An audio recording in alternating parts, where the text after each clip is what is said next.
Good evening and welcome to Nerds at Night. I'm Kid Thunder DJ. And Fire 47. All right, we have an absolutely loaded show tonight, so we're not going to do our usual intro other than to say you can find us on Twitter at Nerds at Night, Facebook at facebook.com/Nerds at Night, and again, that's both spelled with Nite, as well as nerdsatnight.com, which I promise we're going to start updating again soon.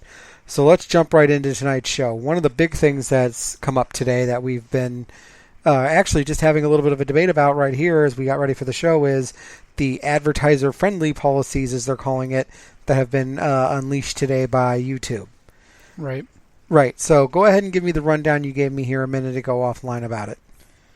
Basically, the short of it is there is a new set of, not necessarily new, but now more expanded upon set of guidelines for monetization on YouTube videos. There's a long list of things that will make you ineligible for monetization now that is frankly quite vague and ludicrous in my mind. And a lot of people's minds, I should say. And that's true, and I do get where you could be worried about something like this being abused. However, we're looking at Forbes.com, and their reporter here, or their contributors, they call him Eric Kane here, he's a YouTuber, and he's talking about some of his worries, and I get it. We worry about, oh my God, what if we're putting something out there and they flag it, and we work so hard for it, but there's two schools of thought on this. You were mentioning, because it targets things like natural disasters and reporting on that kind of stuff, that quote-unquote homegrown news sites may be affected, right? Essentially, there's a large amount of really popular million plus subscriber types of channels that do all sorts of reporting on current events, things that are going on, etc., that could basically get taken down by this because they're not technical big name companies like ABC and crap that are on YouTube. I understand what you're saying about the major news sites being on YouTube, but here's something you got to remember. Even well-established YouTubers don't like this, but they're understanding it. Total Biscuit was basically, and I've got to pull it up here real fast. Okay, here we go. His quote was on a tweet, "Advertisers don't want to be associated with people that make others' lives miserable for money." Shocking, I know. And I know that's a bit over dramatic, but it's true. If you're not a real news source with real news credentials, you run the risk of invading privacy. You run the risk of profiteering off of pain because you're not a reporter. You want to be a reporter, but you're not. And while it is your right to go out and bring these things to light, you've got to accept the fact that you're not in that group because you're not qualified. And I say that because that's where I think the intention of this is so that they don't have to pay you for views. You are walking down the street and you film someone getting the shit kicked out of them, sorry for the language, and put it on YouTube and do nothing about it, well, then they shouldn't have to pay you for that because that's grotesque of you to do. Well, there's that, but that's really not what this is referring to, I don't believe, specifically. Well, I mean, you can believe that there's a different intent here all you want, but that's, no company is going to go out. I'm not even meaning the rules. I'm just referring to the types of YouTuber news channels that we're talking about here. They aren't at places live doing things like this. It's more of just reporting from their own places on these events, I suppose. Yeah, and if those kind of things start getting censored, then yes, that's going the wrong way. And with as many eyes are on this, it's going to be brought to the main light. I mean, you're not going to be able to snuff it everywhere. Right, YouTube would sink because of this if it was starting to get at everyone. Because it started, I believe, with Philip DeFranco. He was one of the first couple ones that had a couple of his videos start getting hit by this. And, I mean, if you've seen pretty much anything of the guy, you can kind of tell, between his popularity, his fan base, and just how he does his videos. He's very real, and he's very... God, can't think of the right way to phrase this, but well, he's fair I get you, It's but fair. If that but makes sense. let's not spend too much time on this. With This is the general consensus is the biggest problem we're going to run into is this is a broad brush method of trying to deny money to the worst people on YouTube, to the people who are profiting off pain, to the people who are offensive, not just in ideas but in action. or And prankers, right. and shit. So let's hope that that's where that goes, and let's go ahead and move on because we could debate the theory behind this all night, and we really don't have the time for that. So Right. It's like the theory isn't the important part; it's the effect. well, no, because yes, the effect's important, and that's what's going to be scrutinized, but you don't get to the effect without the theory. You don't put together, especially in a company as large as YouTube, when you factor in Google and all that, that you don't do a plan like that without a philosophy. And yeah, the philosophy is what matters because that's where the change is going to happen when this is too broad of a brush. Is they're going to go back and look, well, what's the core philosophy we're trying to get across here? And if it's something that could stand up against claims that it's just their way of not paying people, they're going to find a way to keep it in place. If it can't stand up to it, that's when you get the subtle changes. It's kind of like when you go back to EA years ago with the Xbox One thing and you found out they were heavy supporters and all that always live connection stuff and all the DLC things like that, DRM stuff like that, and all of that stuff you find out they were a huge proponent of. So when they couldn't really stand up to that scrutiny, they backpedaled and said, oh no, we're against anything that prevents gamers from having fun, and we're even getting rid of those codes you used to have when you bought a brand new copy of a game to allow you to play online. And they were like, and even then they tried to babyface that by saying, well, we're doing this because it was hurting, multiple system households because they couldn't have two accounts on from the same location, so families couldn't play together. And, it was all really, at the end of the day, we tried to create a policy to save money that couldn't stand up to the scrutiny of what we were saying it was for. So we either have to make it fit what we were saying it's for or own the fact we just wanted money. Right. Companies don't really do so well if they own the fact they want money, which I don't know why. That's the point of being in business. But it is what it is. So we're getting off that now. Right. Because let's move on to, if you're a fan of such things, happier news. There was a Nintendo Direct today. A lot of stuff came out of it. Right, it was pretty big for only about a half hour Direct. I caught it live this morning while I was keeping an eye on Lucas. It was really not a good amount of info. They opened with some Pokemon Sun and Moon information. Like they showed a Alolan form of Rattata. Rattata. Rattata, whatever. I always thought it was Rattata. Now I'm always confused.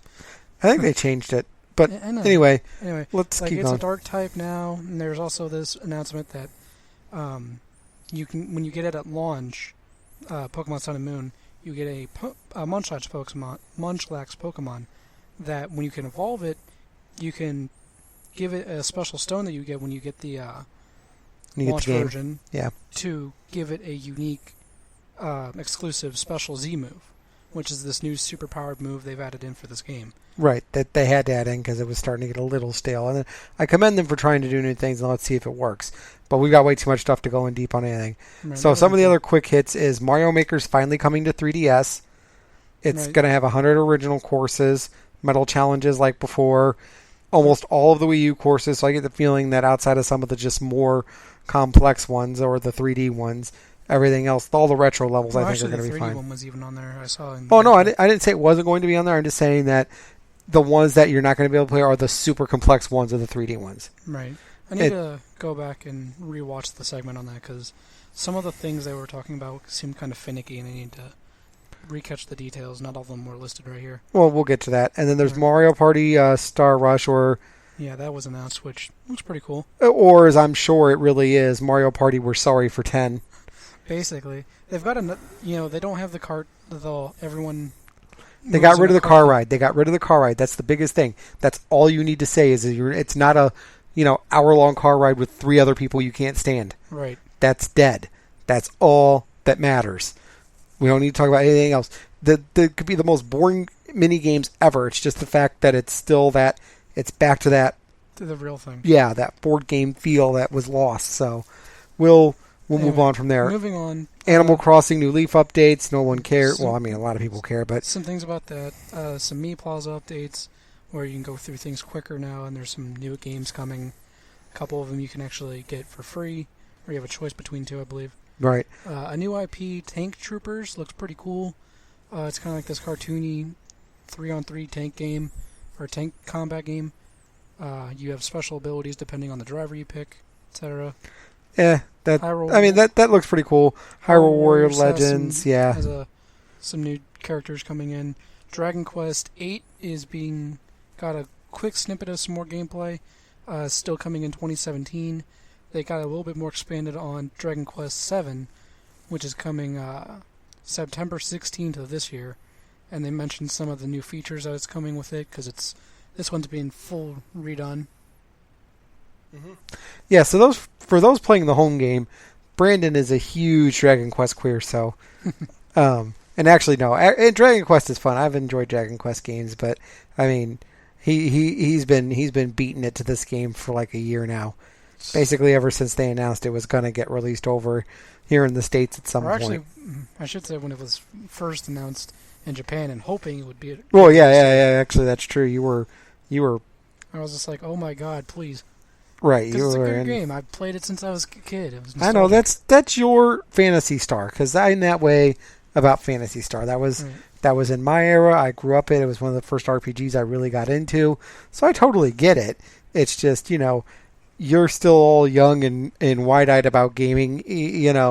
I'm not. Because I've lived through the death of great gaming. You were born in the era that came after great gaming, so you don't know any better. And then now it's been so long, you're spoiled by technology, and you can excuse a lack of a great story because look how pretty it is. We didn't have look how pretty it was in my era. You had to have either great gameplay or great story, or you were done. I have to disagree with that, but okay. Because you know me, I never care about graphics. I'm always more of a story person. That's why my favorite genre is RPGs. True. Anyway, moving on. They're doing a Yokai Watch sequel. They're going the Pokemon route with it, with having two types of games, or two games of the same entry being released at the same time. I mean, I'm not crazy about that whole strategy. We'll see what it is. That comes out September 30th. That's about it for I mean, there's other stuff you can find it. I mean, there's Reddits all over the place. I think the only other big thing is Yoshi's Woolly World is coming to 3DS as well. This is basically the direct that is saying that, yeah, we're kind of done with the Wii U. We're porting all our games from it to the 3DS, and we're making way for the NX. Which is expected when, right. Once you know a system's dying, it's dying for Nintendo. They don't F around with that. All right. So, that's all the big news out of Nintendo. Before we get off of modern gaming, let's talk about a very interesting thing. Last show we had mentioned a lot about No Man's Sky and some of the issues. We even played the honest trailer for it. Kind of a new wrinkle, and this is going to be a pretty divisive thing, and that is this concept of people demanding their money back for the game. And getting it. Yeah, that's a new wrinkle. A lot of retailers. Yeah, especially the online retailers. Well, I mean, I expected more out of online than going to somewhere like an actual brick and mortar store and asking full price, I want my money back. You'd be lucky to get a trade-in value. Right, especially in some of the stores that just do video games like GameStop, because... GameStop, obviously. But it's you're getting Steam, PSN, and I think Oh, wait, no, it's not on Xbox, is it? No, it's not on Xbox. You're getting PC, the PSN. You're getting a lot of Amazon is taking it back. That's right. It's Amazon. It's people are actually getting refunds out of now, here's my thing. I don't like this, and here's the reason why. Now, in a game like this itself, I can give a little bit of a pass to, because there was so many things promised that just didn't exist. Not even were attempted and failed, just didn't exist. Right. But let's take that out for a second. And I know you're going to say, I'm going to give you a chance to start in a second. Let's take that out for a second. And let's take a game that was still good, even if it was missing things like Fable. Fable, for all of its missing stuff, was a fun game. Right. Short, didn't have all the features it was supposed to have, but still a fun game. Didn't think you should have asked for your money back on it if you didn't like it. Same thing, because you can't really ask for your money back on a movie if you don't like it, if you see it in theaters. Right. You can't really ask for your money back for a music CD or a concert unless the band, again, kind of ties into the idea, like if the band shows up drunk and only plays 2 songs and passes out, and then passes out on stage and they cancel the show, you're going to probably wind up finding out about getting your money back. So have we hit that point with games now where you have to crystal clear, picture perfect, give whatever you're promising in the beta and even pre-beta levels to, and then where do you draw the line to say, okay, this is where you have to have a final lock version of what you're advertising or run the risk of being forced to give refunds? It's kind of a gray area. It kind of is like a case-by-case situation. I think one thing, just now thinking about it, that could probably help is communicating with the people, being like, if this is going to be like a cut and dry kind of thing that's like not what was shown or not what was promised, but if it's something that at the very least could be coming, say that. At the very least, save your asses that way, because it's like, you know, like, hey, if like at the very least call it a beta if you're going to do that or something, because that's essentially what this game was. It was. Saw. And there is still the thought of, is it going to get all this stuff in the future through DLC and crap and updates? It may not now. I mean, if it's going to you know, there was now one thing, you know, we did do a little bit of a trick last week when we were talking about the 90% drop in play in PC version. That happens a lot with a lot of games, because either people don't like them and don't play them, which is actually the rarer of the reasons why. There's also people just get other games, get busy with work, get sidetracked. So that happens a lot more. But still, that jarring of a drop that fast was jarring and definitely was something to be aware of. But it wasn't the doomsbringer it was. But between that and so many people trying to get a refund, this could be disastrous for the studio behind the game. And time will tell on that. And hopefully they'll recover and they'll do more things out. Kind of moving on, one last item here for modern gaming stuff. One thing is, you know, this is off sheet a little bit, but we're finally out of summer. September games are looking a little better. September's the light rain in the storm before, you know, November and everything ramps up full bore. But before the blizzard. Or I mean October, I should say. But yes, in September, a lot of good stuff coming out. Again, DQ, that was coming out. There's a lot of the announcements from the Nintendo Direct. Some of them were slated in September. Yep. So we'll have to see about, you know, we were going to kind of run down the list, but it was a little bit of, right now it's a lot of sports. For directly this month, there's a lot of sports games and stuff, but they're probably, I mean, Madden and NBA, so they're definitely worth talking about. But list. Right. So then I did come across something really cool today, and it's these Nintendo-themed Hot Wheels. And I used to love Hot Wheels as a kid. You used to be like, they used to be your thing. I know, that was crazy for me, man. I think video games then entered my life at a conscious age. Right. And that replaced them.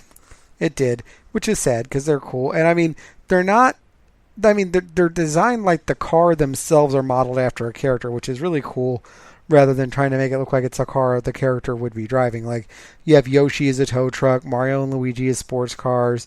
Same for Princess, she's a convertible. You know, Toadstool looks like a little buggy type car. Bowser's a big SUV. So it's, you know... Yeah, it looks like car morphs of the characters. Right, it does. It's like, you know, in Rick and Morty when he says he injected them with DNA. You know, it's like, you need to turn into a car, Morty. What? You know, when you were young, I injected you with DNA so that if you ever needed to... He just does it in class. Yeah, it just falls asleep and does it in class, yeah. So that's really what it looks like. That's not a joke. Well, I mean, it's funny, but it's not meant to be a joke. It's an accurate joke. Right, so I might have to pick this setup just to have, because they do look really... I was going to say, are these in the... You know, I'm not sure when they're in stores. Let me see if I can find out if it's listed in my notes. The thing was saying it wasn't sure to bring them to the UK. It was just under the... Yeah, I'm looking at an offsite. I just went with the first site that says they had them, and that's out of the UK. No, it says, it is, to quote, however, it isn't clear yet if there are plans to bring them to the UK, but if you're in the US, you should be able to find them in Toys R Us, Target, and Walmart. So there you go. Yep, so we'll have to go take a look for those.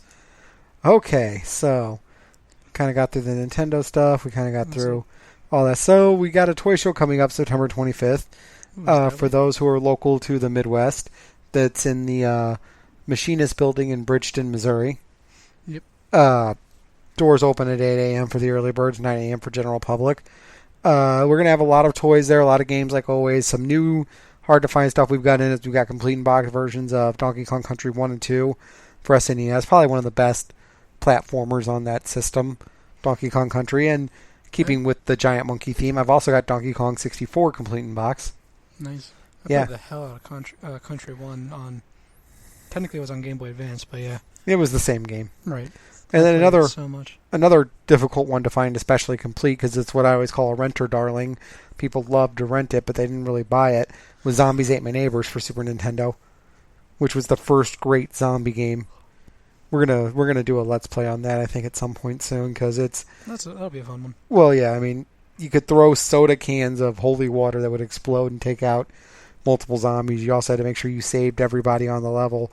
And they didn't pull punches either. I mean, one of the normal humans walking around that could get eaten, I mean, all it was the enemy touching them and them turning into an angel, but it was a baby, there was a tourist couple, I think an old person, you know.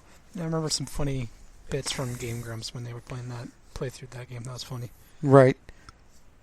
Another interesting thing, and I'm going to do a video on this soon when I get another one in, is we finally perfected retrobrighting on the cheap, because going around there was a chemical mix-up you could do yourself that would make the paste you needed to do it, and the guy that was doing it is like, well, it wound up costing me, like, I think he said $60 for everything. He's like, but I do have multiple uses out of it. No. We scoured the web and found cheap ways to do it that work. We took a almost brown, it was so yellow, Nintendo. Right, it was like... It was terrible. I mean, it was starting to chip around the edges, because I don't think a lot of people realize what causes that browning is there's a defect in the plastic, because Nintendo used cheap plastic that would pick up that color from UV light exposure, mostly sunlight, and it would weaken and make the plastic brittle, because it would, I guess, strip out some of its chemical resiliency. Right. And then, so retrobrighting is a key for preserving whatever's left of it, because it reverses the damage, and as long as you keep it out of the way of UV light, the longer it'll stay working. So we got one done very successfully. It's back together, it's working, and it looks great, especially compared to how it looked in the beginning. Did we do it before and after? I've got a little bit of a before and after. I wasn't really thinking about it in the moment because I didn't know if I was going to have something successful, and getting a yellowed anything that's plastic will work. So I've got things I could use in a sort of lab environment to test for people. Similar sense, yeah. Right, because I wanted to make sure I could even get the system up and going again before anything else. So yeah, it's something to look forward to in a future YouTube videos, is we will be retrobrighting out a system. So let's go ahead and move on to some of the other stuff we really wanted to get to tonight. One of the big things, and yes, I know you're going to be like, oh my god, is this all they talk about? Well, actually, let's go back to retro games for a minute. And so, you got the Donkey Kong Country games. You said you played one on Game Boy Advance, and I played all of them. Do you think that's a series that's ready for a true, honest-to-God reboot?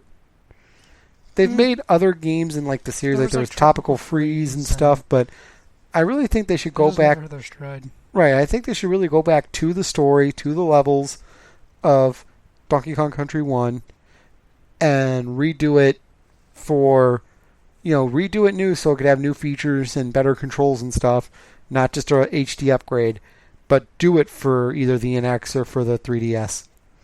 I mean, I would be against it. I wasn't too crazy for the ones like Tropical Freeze, because there was just some about them felt off, I guess. They tried too hard to make it a gimmick for the newer systems and not stay true to the roots. Right, there was just some off about those ones. And then they weren't that bad, and I was also just hard. Yeah. Yeah, too. It was just like... Well, if you really think about it, they've had difficulties back. Yeah, they had high difficulties especially for platformer games in the era, so they weren't easy games. And then you also had what was I thinking of? Oh yeah, for Donkey Kong on the GameCube, you had Donkey Konga, where you had the conga drums. Oh yeah, we got a couple of those in. Yeah, I got to pick up a copy of that game so we can test it all out and make sure it works. But that were actually really fun. I remember playing with you when you were younger with those, when I actually owned a GameCube when it was new. Yeah, that was a throwback. Yep. Good system. Holds up really well. All right, so On to wrestling news. Yay! I'm sure everyone loves that. It's my show. So, anyway. So, not as quite near as eventful week as the last couple of weeks have been, at least in the ring and in the show.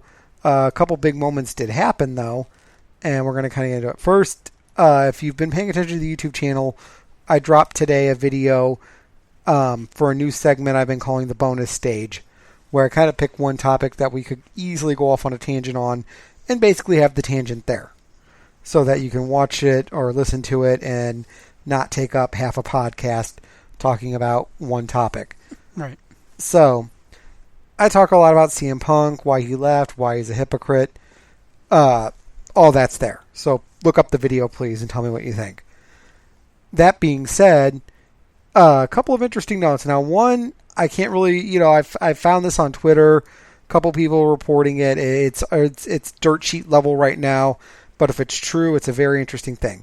We know about the lawsuits going on between him and the WWE's doctor, Chris Amal, I believe his name is, over Punk saying he misdiagnosed a staph infection. The doctor saying, no, I didn't. Punk never made me aware of symptoms. I can't, he didn't have a big open sore like you usually have with a staph infection. So, and it was supposed to be in his back. So he's like, so I had no idea it was there. He didn't tell me how I was feeling. I can't do anything about it, which is true. Right. So, he goes on Colt Cabana's Art of Wrestling podcast, talks about all this after he leaves.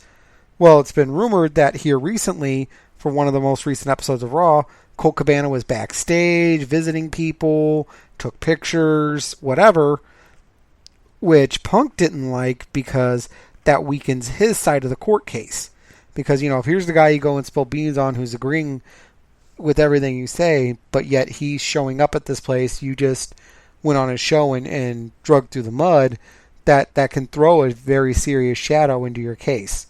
Right. So hopefully all of this comes out. And then in an interview, and I'm going to play the clip on Bleacher Report so you can hear it, but he says something very interesting about Vince McMahon. So you got to, I didn't even want to, oh shoot, I got to pull it back up. Hang on, I accidentally closed out, but you got to hear this because this is just hilarious. So hang on one second, we'll get this on. And I apologize if you guys are hearing any kind of weird things with the audio. We're later than usual recording this, so I'm kind of setting up and adjusting on the fly. But anyway, here's here's CM Punk's recent comments about Vince McMahon.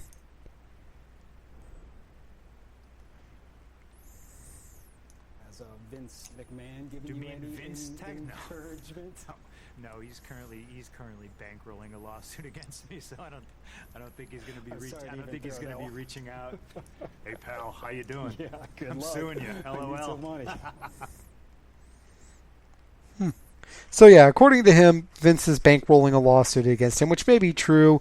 Maybe how he's viewing the situation they're in between him and Chris Amal and everything.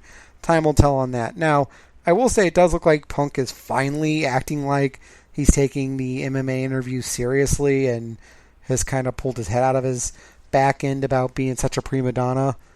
I mean, that's a 5-second snippet or 20-second snippet of an interview, so it's not. I have nothing else to go on besides that. But it should be interesting to see what happens at the next UFC event. I'm still not, as I said in the bonus stage, I'm still not necessarily rooting for him to fail, because why would I? But I do hope, good, bad, or indifferent, that comes out of this, he either learns to mold into fitting into the UFC world, or Dana White uses him for the few fights he's got him contracted for, makes the money he could make off the buy rates, and then when everybody's over Punk, he just drops him and moves on. Right. Because there's going to be another bonus stage about UFC and how it really is pro wrestling masquerading even more as real than pro wrestling did.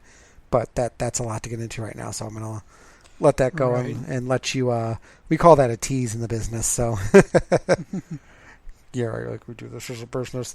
Anyway, so some other interesting WWE news before we get out of here. Here's a big one for me. Now, I don't talk a lot about our family because, it was boring, but my wife has a son who's autistic. Right. And I love him like my own. He's my stepson. he's got issues to the point where he's actually been out of our home before for inpatient care.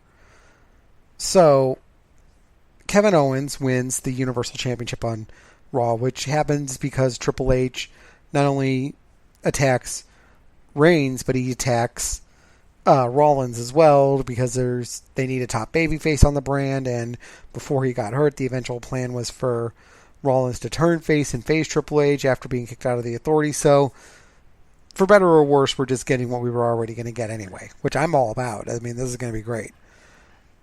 They show a video of his 8-year-old son, his 8-year-old autistic son. Kevin Owens, by the way. Yeah, Kevin Owens, responding to his dad winning the belt. And a jagoff journalist from ESPN, and I'm not going to mention the guy's name, you can find it very easily. Right, this is definitely blown up in the guy's face. So. Right. He says a bunch of stuff about going off on the kid for believing that it's real and everything else. And when people try to point out, well, the kid's autistic, he's like, well, it doesn't matter, he should still know better. Basically, he tried to hide all of this behind saying that he was talking about wrestling itself and that he should know wrestling's fake and not making fun of the kid for being autistic.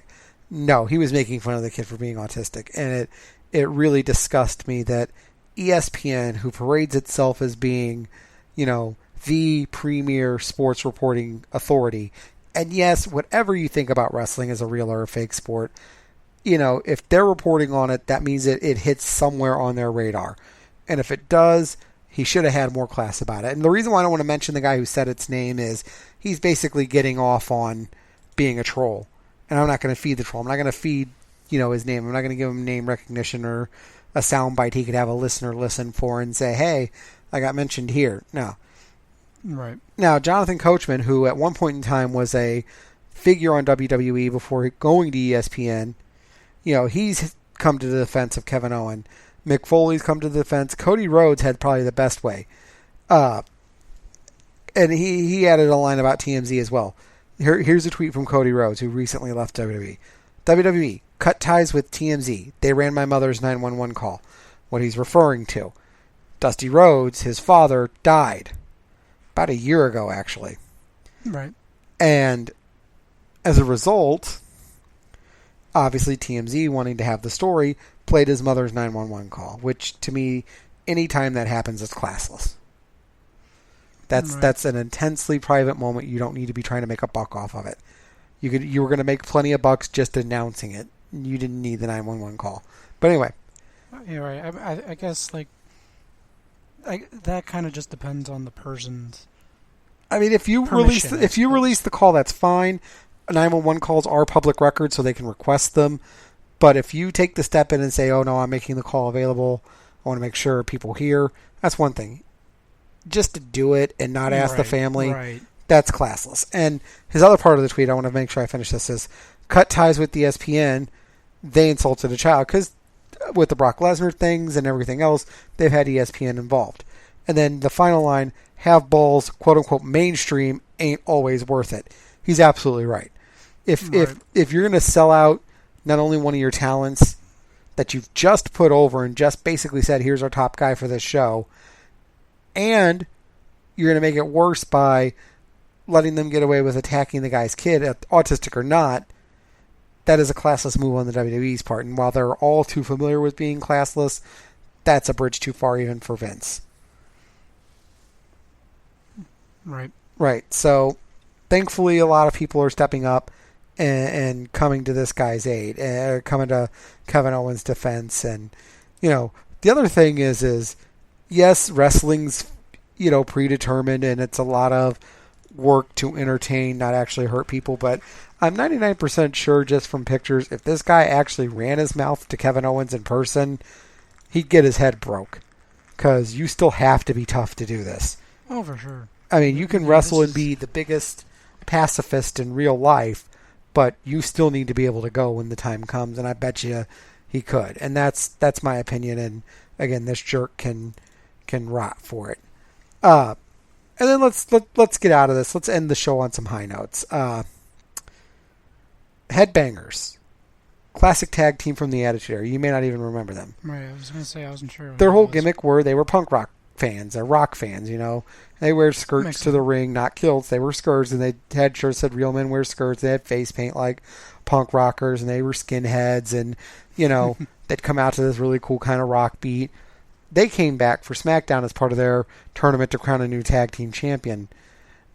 They went up against Heath Slater and Rhino, which was the only reason I thought they had a chance at winning, because the whole running gimmick is Heath Slater isn't signed to a brand yet, and they've been doing like, oh, if you win this match, we'll give you a contract, and he hasn't been able to win.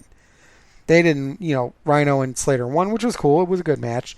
But the one thing I'm proud of for guys who haven't wrestled on WWE TV in like 15 years is they could still go. Right. It was a good match. It wasn't a great match. I mean, obviously they're not in their prime, but they could use them periodically as a come-in when, you know, there's a hot storyline and maybe a tag team's out injured. I'll bring them back for a month run. Just like to some comedy moments, yeah. Right. They could be great for that role, and I hope they do something with them because it was cool seeing them wrestle again. And finally, on the wrestling side, The Miz and another great promo. Oh, boy. And we're not going to play it. We're not going to go in deep. It's just still, I mean, I was worried because all of it's come out that The Miz improv'd a lot of it, that they worked mostly off of a bullet point that they had given him, even though they had wrote him a promo, and he went off and kind of, you know, for lack of a better term, went into business for himself, and I'm glad he did because that was an amazing promo he did on Talking Smack. And then he does it in the ring, does another version of it. Dolph Ziggler comes out. They have a back and forth that's really good. You owe it to yourself to look it up because if they can keep this up with The Miz, he's right.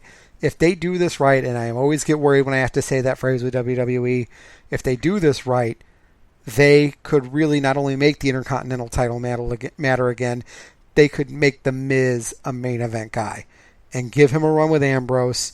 Let Ambrose open himself up because he's been a boring champion because they're taking away all of his stuff that got him over in the first place because they want to present him as a more serious champion. It's okay. You can find that line between the goofy hot dog cart stuff he was doing and this over-serious sort of dried-up version of himself. They can find that middle ground, which is exactly what he was when he was feuding with Bray Wyatt right after he left the Shield. If they could get back to that with him... Right, because I always remember that was pretty popular. Right, if they could get back to that level of the Ambrose character and have him feud with The Miz in this new sort of way he's doing things, they could reinvent that summer of the SmackDown 6 when Paul Heyman took over writing the first time they did Brand Split. It was actually winter, but whatever. Oh, yeah. So it should be really great to see. So that's kind of your wrap-up for news and gaming. Once again, I'm Kid Thunder DJ. I'm Fire 47. Follow us on Twitter. Like, share, comment on iTunes. It helps us out. It makes people want to check us out. As the real spoiler guys would say, cost you nothing, helps us out. Even if you just listen to this to laugh at us. So go ahead and have a good night, and we will talk to you soon. Night.